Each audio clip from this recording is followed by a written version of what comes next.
Maruti Suzuki ने थोड़े time पहले एस्प्रेसो लॉन्च की थी और ऑल्टो K10 को बंद कर दिया था। उसके पीछे लॉजिक शायद ये हो सकता है कि उनको उम्मीद वो वाली थी कि जो ऑल्टो K10 ने उनके लिए सफलता दिलवाई वो एस्प्रेसो भी कर पाएगी, but espresso in terms of numbers Maruti Suzuki के स्टैंडर्ड से बहुत कुछ खास नहीं कर पाई है। तो Alto K10 is back in a new अवतार, एक नए जनरेशन के साथ में आई है, नए प्लेटफॉर्म के साथ में आई है। थोड़ा इंजन को रिवाइज किया है, कुछ नए फीचर्स दिए गए हैं, कई सारी चीज़ें इंप्रूव की गई है, बट कई सारी चीज़ें अभी भी रह गई हैं जिसके बारे में आज हम बात करने वाले हैं इस वीडियो में। नमस्कार खमागणी दिव्य सज्जनों, माय नेम इज Vikas Yogi, you are watching S in studio and here is everything that you need to know about the brand new Alto K10।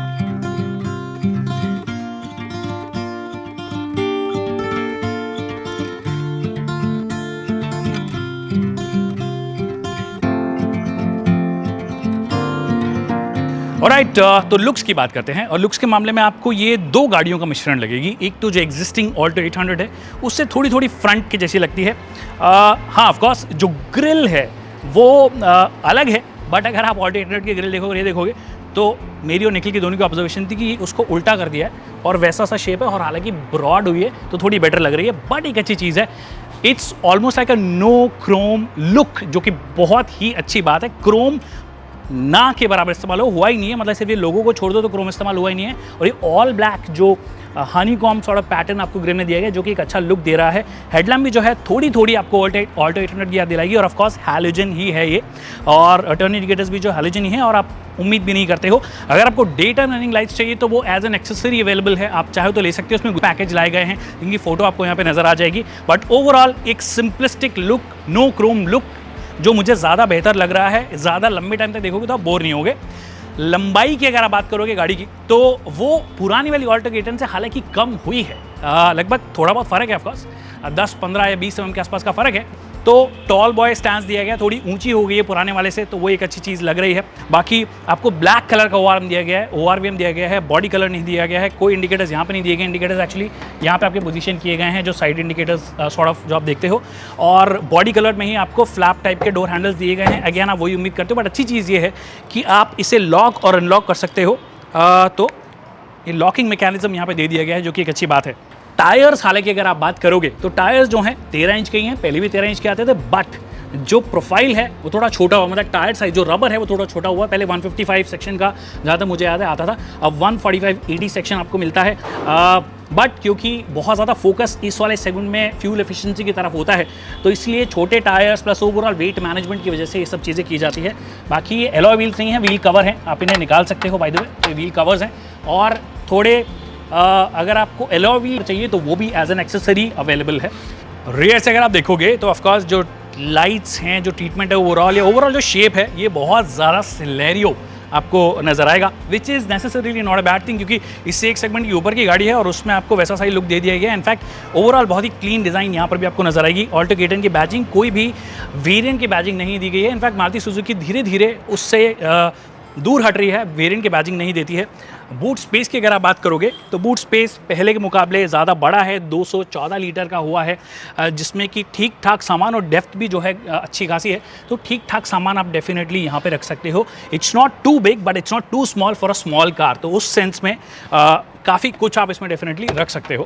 उसके अलावा जो ब्रेक लाइट है वो आपको यहाँ पे दे दी गई है, और बाकी आप कुछ उम्मीद करते नहीं हो। रिवर्स पार्किंग सेंसर्स ऑफकोर्स आपको दो दिए ही गए हैं, तो वो क्योंकि एज अ नॉर्म आपको देने पड़ते हैं तो आपने वो दे दिए हैं। प्लस एज अ नॉर्म आपको सेफ्टी फीचर में डुअल एयरबैग्स और ABS जो मिलता है वो भी आपको यहाँ पे मिल जाता है। अक्टूबर से 6 एयरबैग्स की बात हो रही है, but I am not sure इस सेगमेंट की कार्स में 6 एयरबैग लगाओगे कहाँ से, बट वो गवर्नमेंट उम्मीद करेगी इसमें 6 एयरबैग्स आ जाएंगे। Since it's an entry level car, तो आप मतलब पहले जब ऑल्टो K10 कभी भी आपने देखी होगी तो इतने कुछ नए फीचर्स आपने उम्मीद नहीं किए होंगे, बस ज़माना चेंज हो गया है। और टच स्क्रीन जो है एक ऐसा फीचर है जो सबको चाहिए। अगर मैन्युफैक्चरर ऑफर नहीं करते हो तो फिर वो चाइनीज़ इंपोर्ट्स जो हैं वो लोग लगवा लेते हैं, और Android auto, Apple CarPlay, video चलाना, ये सब मिल जाता है। बट क्योंकि फैक्ट्री फिटेड है तो आपको ज़्यादा एक्सपीरियंस जो है वो ज़्यादा बेहतर मिलता है। ये स्मार्ट प्ले स्टूडियो है, ये सेम हमने लेआउट जो है वो पहले देखा है मारुति सुजुकी की बहुत सारी कार्स में, तो वही है। टच रिस्पॉन्स भी जो है वो मुझे ठीक लगा, not very crisp of course, क्योंकि एंट्री लेवल कार में वो उम्मीद नहीं करते हो, बट ये दिया गया है। और उसमें एंड्रॉइड ऑटो और एप्पल कारप्ले दोनों का सपोर्ट है, which is a great thing. एक और चीज़ जो है वॉइस कमांड भी अब आप दे सकते हो उसमें, मतलब अगर आपने फ़ोन अपना इंफोटेनमेंट सिस्टम इस टच स्क्रीन से कनेक्ट किया हुआ है तो अब वॉइस रिकॉग्निशन ही आपकी कर लेगा और आप जो भी कमांड दोगे वो ये परफॉर्म कर सकता है। और एक और चीज़ अच्छी की गई है, पहली बार इंफोटेनमेंट सिस्टम तो ऑफकोर्स इस गाड़ी को मिला ही है, मतलब ये टच स्क्रीन तो मिला ही मिला है, साथ में 4 स्पीकर सेटअप आपको मिलता है।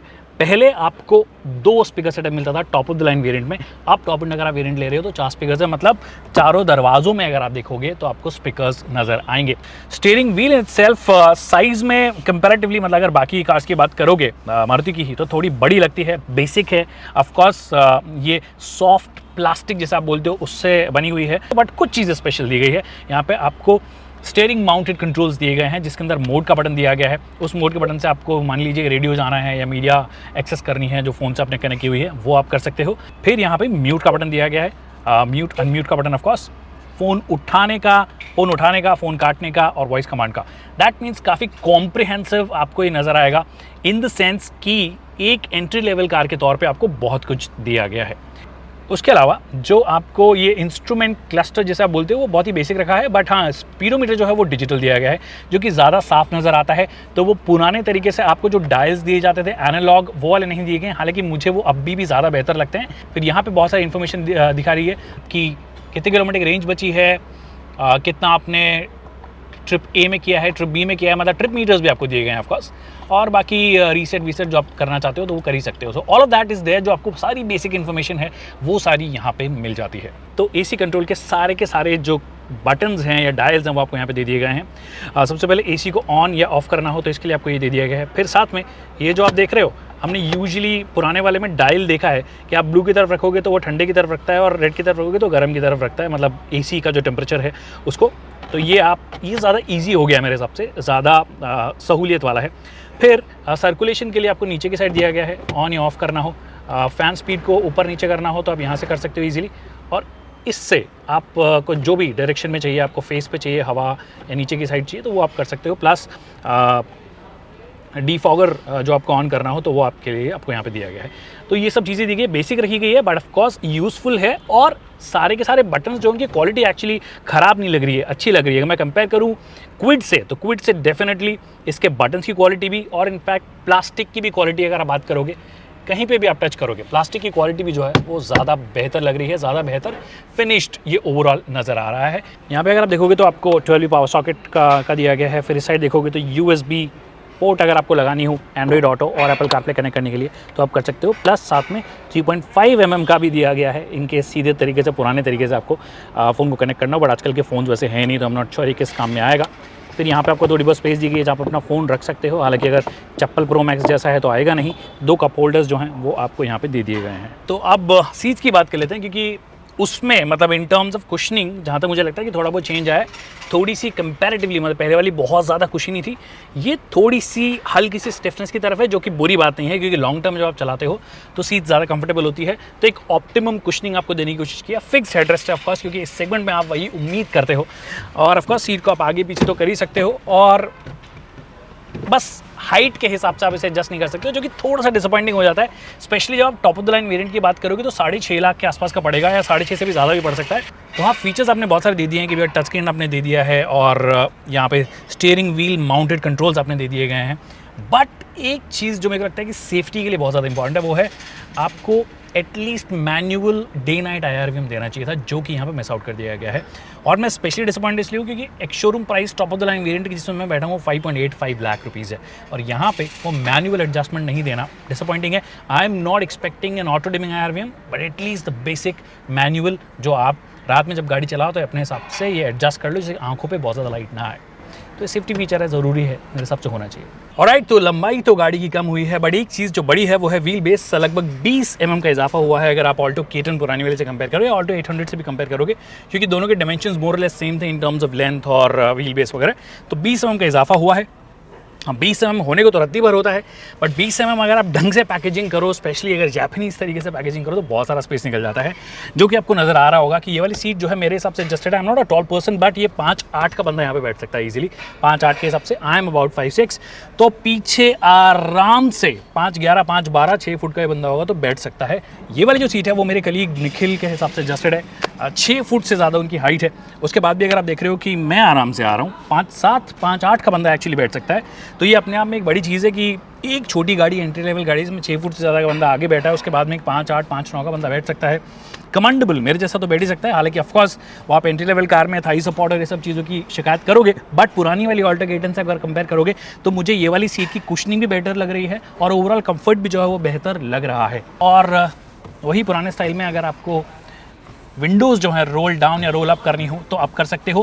बाय द वे सिलेरियो जो है उसमें ऑल 4 पावर विंडोज़ आती है। यहाँ पे ऑफकोर्स आपके लिए ये मैनुअल तरीके से दिया गया। फ्रंट वाली जो है उसके लिए आपको 2 बटन्स दिए गए हैं फ्रंट वाली विंडोज़ को रोल डाउन करने के लिए। और राइट, तो अब इंजन की बात कर लेते हैं। तो इंजन एग्जैक्टली वही है जो आपको पहले मिलता है, हालांकि अब ड्यूअल VVT ड्यूअल जेट आपको मिलने लग गया है, और वो फ्यूल एफिशिएंसी को थोड़ा फेवर करता हुआ है और उसकी वजह से थोड़ी परफॉर्मेंस हर जो 1.2 लीटर का आपकी सीरीज़ के इंजन बात करोगे, 1 लीटर की बात करोगे, थोड़ा बहुत डाउन हुआ है, क्योंकि फ्यूल एफिशिएंसी को ज़्यादा फेवर किया गया है कि कितना फ्यूल आप इंजेक्ट कर रहे हो प्रिसाइज तरीके से कि ज़्यादा फ्यूल एफिशिएंसी आप निकाल पाओ, तो उस पर बहुत ज़्यादा ध्यान दिया गया है। 24 kmpl से ज़्यादा की फ्यूल एफिशिएंसी इसके दोनों वेरिएंट्स, चाहे आप मैनुअल ले लीजिए या AGS ले लीजिए, दोनों में मिलती है।